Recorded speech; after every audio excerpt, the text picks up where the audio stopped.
Hi, I'm Fox and today I will explain Star vs the Forces of Evil. I was going to make two videos about this cartoon, one where I explain season 1 and 2, and in the other video I would explain season 3 and 4, but I decided to make one big recap video, so I hope you enjoy it.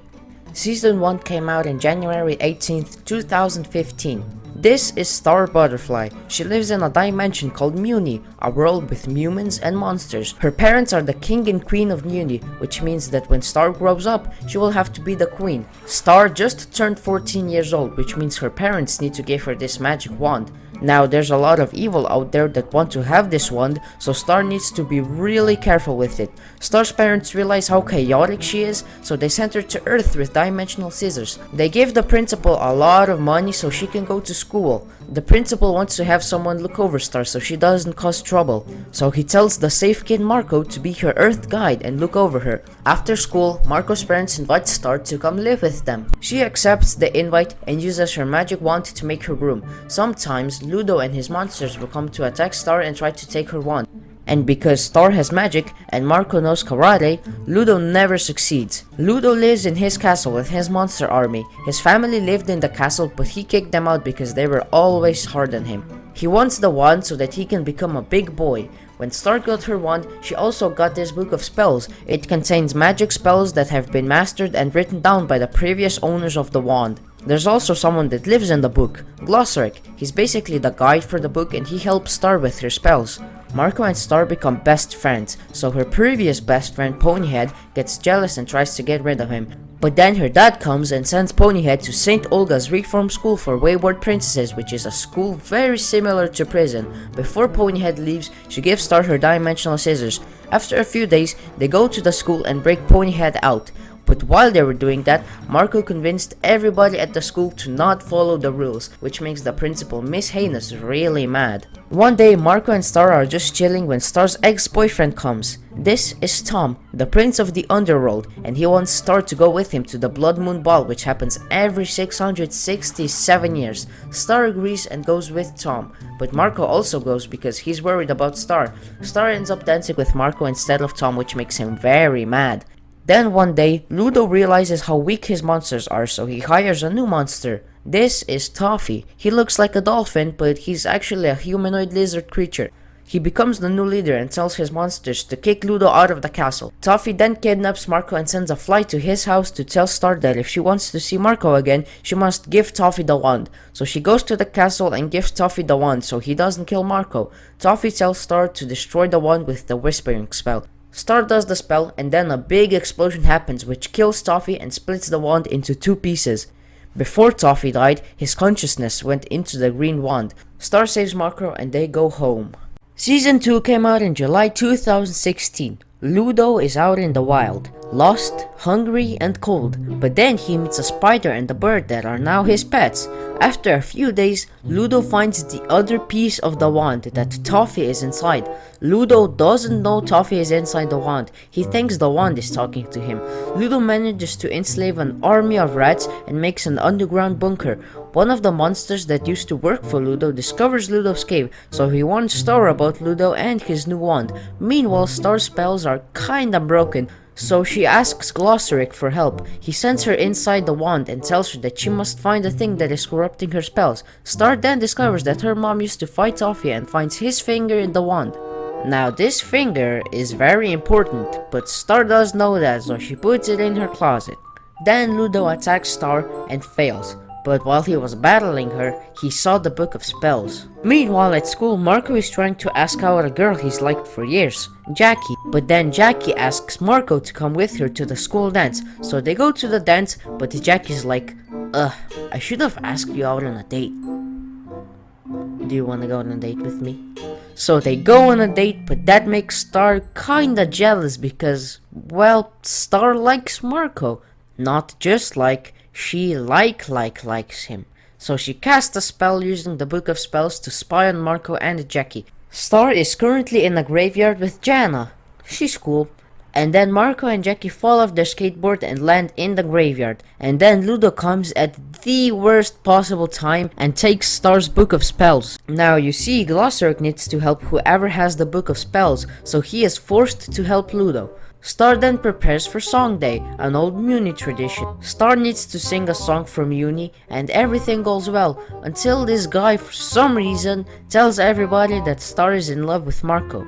I mean, how did he even know? Meanwhile, Ludo actually does a pretty good job at casting spells until he doesn't and gets possessed by Toffee. The wand becomes a part of Ludo's hand and Toffee takes control of Ludo. Then the Magic High Commission attacks Ludo. Oh right, haven't mentioned them yet. A really long time ago, magic comes to existence in the realm of magic. You see all this gold liquid? That's the magic. This realm has a gateway into every dimension in the shape of a waterfall. Every time someone enters this realm, they temporarily lose their memory and become childish. When this realm was created, Glossaric came into existence and created the Magic High Commission, a council of beings and magic users from various dimensions that oversee all of the magic activity in the universe. The members of the Magic High Commission are Glossaric, Hekapoo, Romulus, Lekmet, and Omnitraxus Prime. Well, Lekmet is actually dead. Possessed Ludo is too strong, so the Magic High Commission and Moon, Star's mom, retreat. Moon goes to Earth to take Star to Muni. Star doesn't want to go, but then Moon tells her that Toffee is back, so Star tells Marco she has a crush on him and goes to Muni. Season 3 came out on July 15th, 2017. Ludo is chilling in the monster castle with Glossaric. He doesn't know that Toffee possessed him. He also doesn't know that Toffee is talking to him, not the wand. Toffee tells Ludo to burn the book and he does, which kills Glossaric. Sad. Moon and Star are hiding because Moon is scared of Toffee. Way back when Moon was young, her mom was killed by Toffee. Toffee is basically immortal, so Moon can't defeat him, so she goes to ask Eclipsa for help. 300 years ago, when Eclipsa was queen, she fell in love with the powerful monster, Globgor. Humans and monsters don't get along well, so Eclipsa abandoned her kingdom to be with Globgor. Now, every time a queen has a child, that child will become the queen/king of Muni. So when Eclipsa gave birth to Meteora, she will be the next queen to possess the wand. But nobody wants a queen that is half human, half monster, so the Magic High Commission frees Eclipsa and Globgor in a crystal. They take a random pie-folk girl, Festivia, and replace her with Meteora. Meteora, however, she was sent to St. Olga's reform school for wayward princesses where nobody told her that she is half monster and a queen, and her name was changed from Meteora to Miss Heinous. She then became the principal of the school. Moon wants to talk to Eclipsa to learn a powerful spell. She makes a deal with her. Eclipsa will teach her a powerful spell in exchange for her freedom. Moon agrees, and after learning the spell, she goes to battle Toffee. She casts the spell which chops off Toffee's finger and it makes him not immortal as long as he doesn't get his finger, which Moon stole from Star's closet before leaving to Muni with Star. Marco comes to Muni with his dimensional scissors and finds Moon's husband, King River. Ludo then arrives at the kingdom. He battles River and Marco, but Ludo obviously defeats them with his wand and becomes the new king of Muni. Star and Moon go to the kingdom and tell Ludo that Toffee is controlling him. At first, he doesn't believe them, but they manage to convince him after some time. Star does the whispering spell to destroy Ludo's wand and maybe kill Toffee, but things only get worse. Star gets trapped in the wand with Toffee and he takes control of Ludo. He makes a deal with Moon. If he gets his finger back, he will give Star back. Moon gives Toffee the finger, which makes him immortal, but Toffee then destroys the green half of the wand, which kills Star. Except she's actually stuck somewhere with Glossaric but manages to pull herself out of the other wand half with some magic. Star then turns into butterfly mode, fixes the wand and kills Toffee. Only I know how this all turns out. It turns out you're dead. Toffee is finally dead and everyone is okay. Marco goes back to Earth. On Earth, Marco is really annoying because he is always talking about Muni. He goes to a theme park with Jackie, but then they break up because Jackie thinks he's in love with Star. So after the breakup, he thinks for a while and decides to go to Muni permanently. He still visits Earth sometimes. At the Butterfly Castle, members of various kingdoms of Muni have come together for the Silver Bell Ball to celebrate the peace between them by dancing. Then Tom and Star have to dance, and after dancing, Tom asks Star out on a date. She agrees, and Tom and Star are back together. Meanwhile, Marco is hanging out with Callie, a really cool character who sadly doesn't get enough attention in the show. Marco then realizes he has a crush on Star and freaks out. One day, Marco and Star go in a photo booth, and then this guy comes and locks them in it. Marco thinks that the photo booth is magic, and the only way to get out is to kiss Star. So he kisses Star, and now things are really awkward. Then the guy lets them go because they kissed. Star keeps seeing Glossaric almost as if she's haunted. Glossaric is dead, and Star thinks he is haunting her. Star eventually gives up and says a bunch of stuff, and Glossaric is revived. When Toffee died, Eclipsa was freed out of her crystal. She is a prisoner because Moon doesn't trust her.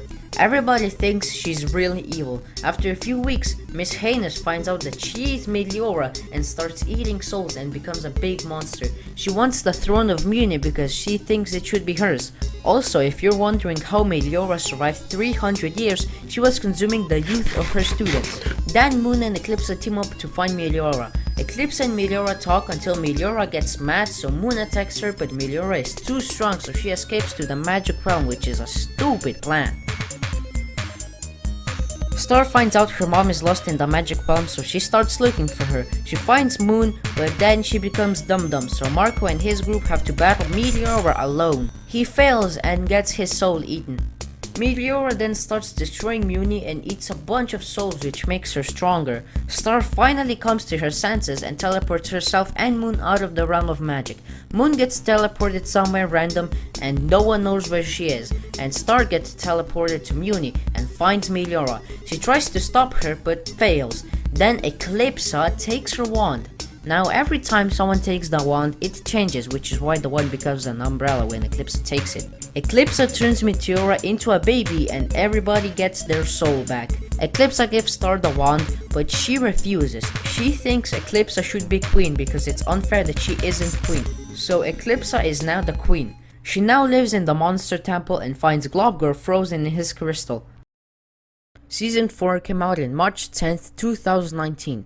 King River, Marco, and Star look for Moon. Star can still do magic without the wand because she's from the butterfly family.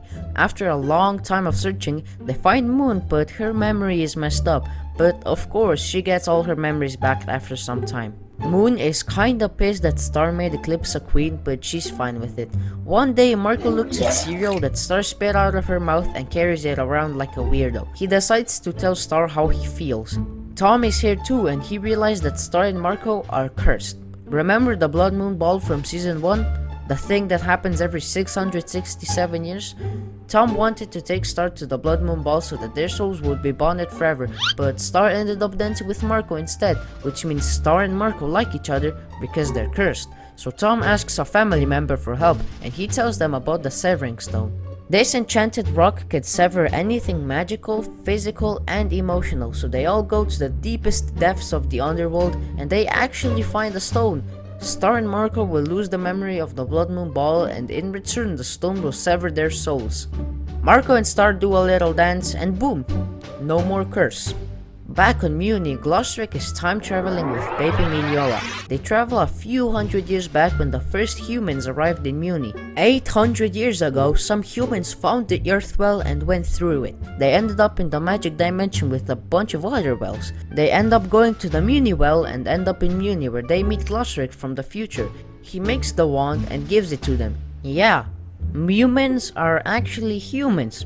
He also teaches Meliora how to deep down. Every queen has the ability how to deep down and become a strong butterfly. Back in the present, Eclipsa is looking for the magic book of spells. Glossaric has these bugs that can reconstruct anything from the smallest piece. Eclipsa found a small piece of the book in Star's closet and gives it to Glossaric. The bugs successfully reconstruct the book. Hey, what about Ludo? What's he up to? One of his brothers, Dennis, escapes from his parents to look for Ludo. He finds him and they talk. Dennis finds Ludo's old broken castle and buys it so that they can repair it together.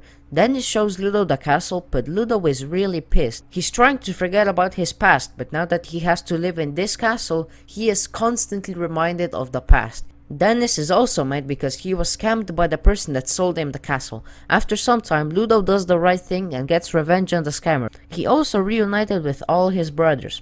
Not his parents though, they're kinda crazy. Ludo is now rebuilding the castle with all his brothers. Every Muni citizen hates Eclipsa, but they don't hate her that much. They did accept her as queen, they just don't like her. So Eclipsa will sing a song and get coronated in the upcoming coronation. During the coronation, Globgor escapes. Everyone thinks Eclipsa freed him out of his crystal. Then the Magic High Commission shows up because Globgor is a big threat. Romulus tries to crystallize Eclipsa again, but then Globgor comes to save her. He fights the Magic High Commission, but then Meliora shows up so the two of them have a wholesome moment together. Star figures out that Romulus freed Globgor so that he could have an excuse to crystallize Eclipsa. Globgor says that they can crystallize him if they don't hurt his family. So Eclipsa asks the citizens of Muni what they want. Everybody realizes that Globgor is not evil and accept him.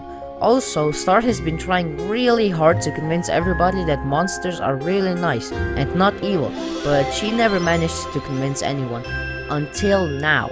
Humans are finally not racist anymore. After some time, Star and Marco visit Earth. They meet some old friends and Marco eats a bunch of tacos. And look, Marco has a baby sister. Star invites Tom to a picnic on top of Marco's house.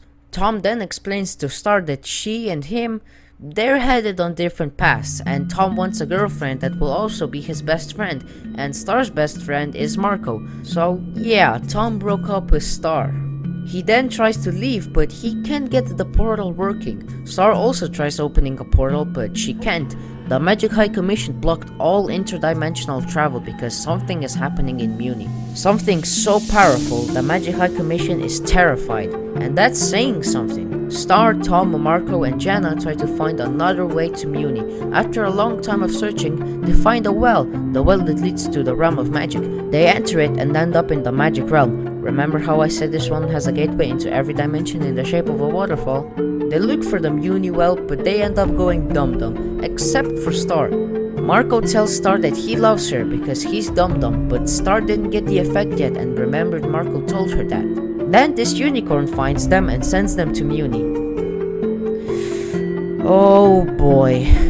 This is Mina, a normal peasant girl in the 15th century when Solaria was queen. Solaria is a very special queen. She's Eclipsa's mom and she wants to kill all the monsters in Muni, even though they are nicer than humans themselves. She has a Solarian sword which is really good against monsters. Solaria wants to create an army of warriors. She asks the people of Muni to join her, but nobody wants to, except for Mina, a peasant girl. Solaria makes her the first Solarian warrior. So Mina went from being a peasant to a magical super warrior with longevity, which makes it so that she can be alive for a really long time. She's been alive for hundreds of years and she has some very strong armor and a huge Solarian sword. Mina starts attacking Muni right when Star and her friends arrive to Muni. Globgor tried to stop Mina, but she got him with the Solarian sword. Eclipsa uses dark magic to cast her most powerful spell, the spell that has no name. It successfully stopped Mina. Yay! But that's not Mina. That's Mina, and she has an army of Solarian warriors. Muni is doomed. Eclipsa doesn't have enough energy to do that spell again, so Moon evacuates Muni while Star and Marco go to a weird goat place. Star tells Marco he told her he loves her in the magic realm when he was dum-dum. Marco tells Star that the Blood Moon curse is fake and that he's always had feelings for Star. Star tells Marco the exact same thing and then they kiss. Starco is finally official. When Marco and Star go back, they find Moon and Eclipsa fighting while Mina is still causing chaos. Moon tells Star that Mina is working for her. What?